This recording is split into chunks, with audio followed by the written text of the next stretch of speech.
C'est dans ce petit atelier du nord de la France que sont fabriqués les verres qui feront la joie des petits et des grands dans les cantines et restaurants à travers le pays. Ces petits verres tout neufs qui avancent implacablement sur un tapis ne savent pas encore que leur durée de vie peut être savamment modélisée par la loi exponentielle mise au point par d'éminents scientifiques à travers le monde. C'est ce que nous tenterons de vous montrer dans ce nouveau numéro de Bonheur et Déconfinement. Bonjour tout le monde, la loi exponentielle elle a pas mal d'applications et donc je vais corriger les exercices 5, 6, 7, après je vous en parle un petit peu. Là il s'agit d'un calcul d'intégrale, vous allez constater qu'en réalité on calcule tout le temps les mêmes intégrales, ce qui fait que on va pouvoir établir des formules qu'on va utiliser systématiquement. Alors, je calcule l'intégrale, donc c'est lambda qui n'est pas connu. Ici, en fait, oui, voilà, que je vous explique ce que j'ai fait. J'ai calculé sans donner la valeur de lambda. Du coup, j'ai un calcul générique et j'aurai juste à remplacer la valeur de lambda pour répondre aux 3 questions. Voilà, j'ai appelé p lambda l'une et q lambda l'autre. Je vous laisse regarder les calculs, ils devraient ressembler à ce que vous avez fait normalement. Et à partir de là, je n'ai plus qu'à remplacer lambda par 2, 1,5 et 0,1.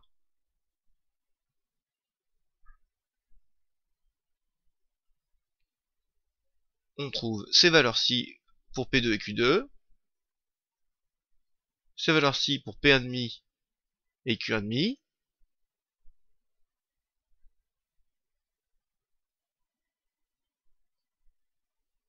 et ces valeurs-là pour P01 et Q01. Qu'est-ce qu'il fallait remarquer? Je pense que ce qu'il voulait que vous remarquiez, c'est Q01, c'est pas P. Ce qu'il voulait que vous remarquiez, c'était que c'était bien systématiquement la même structure. Du coup, on n'a pas forcément besoin de refaire le calcul d'intégrale, on peut mémoriser les formules.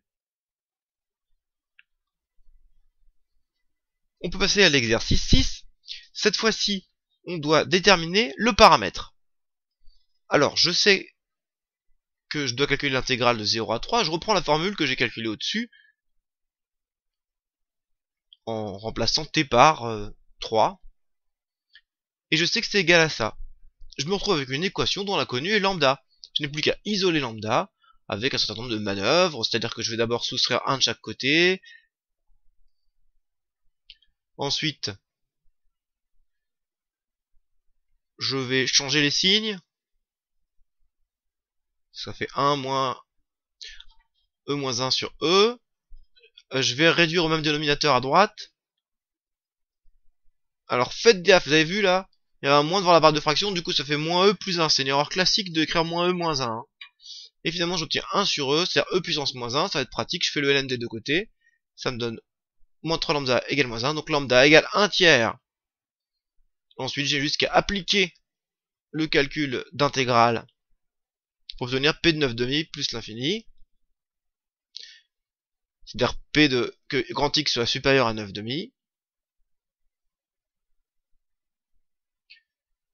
Voilà, je reprends la formule, je remplace lambda, je remplace t et boujou. Ah.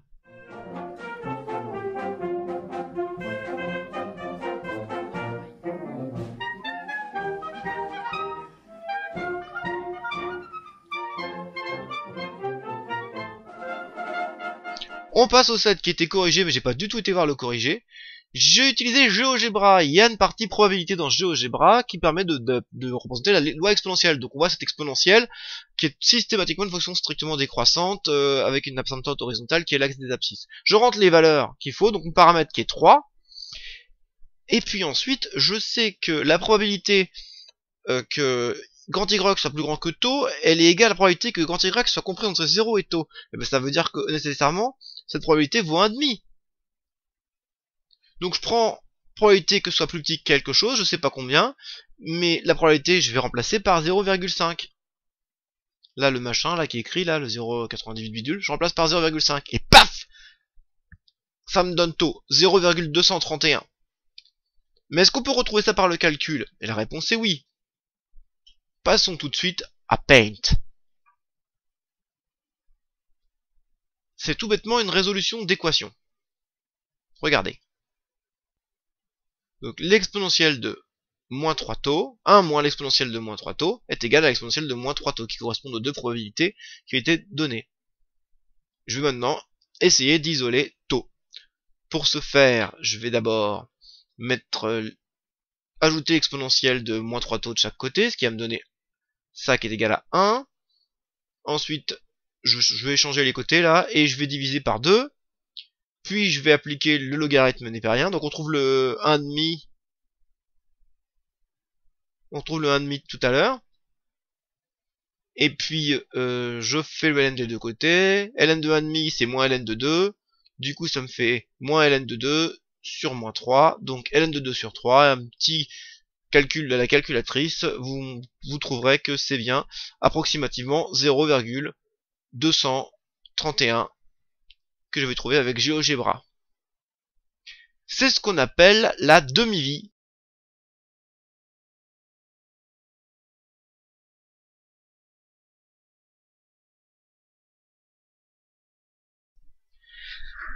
La loi exponentielle est utilisée pour modéliser des durées de vie d'objets ou de trucs, je sais pas, c'est quoi, des particules, la radioactivité de particules ou la durée de vie d'objets qui ne vieillissent pas. J'aime bien l'exemple, bien que le modèle soit pas forcément le plus passionnant, l'exemple des vers. Les vers de cantine. Ils ont une certaine durée de vie. Pourtant, ils ne vieillissent pas.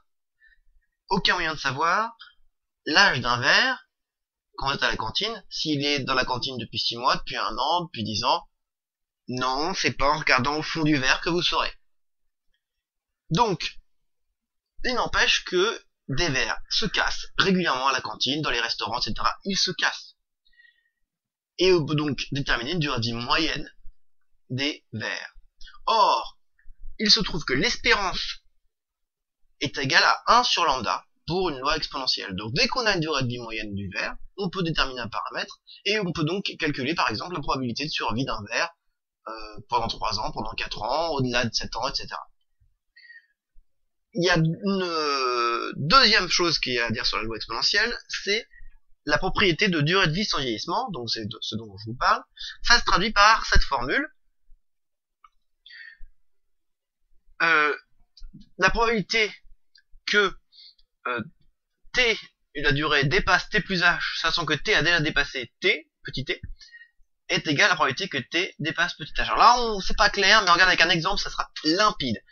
La probabilité qu'un objet dure 5 ans, sachant qu'il a déjà vécu 3 ans, c'est la même chose que la probabilité pour un objet neuf de durer plus de 2 ans.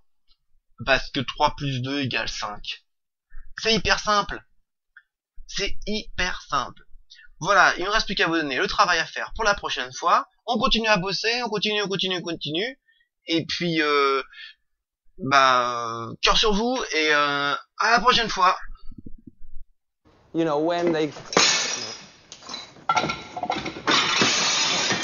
I'm sorry.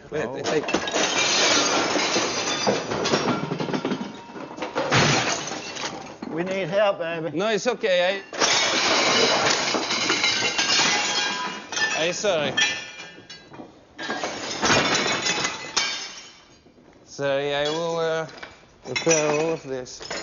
Don't worry, my friend, he can make a glue.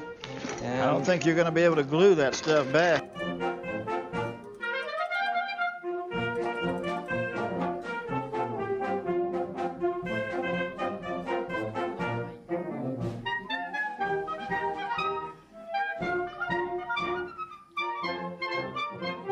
On est à faire des équations. Ah, ben, flux de gay, baggy, des gays.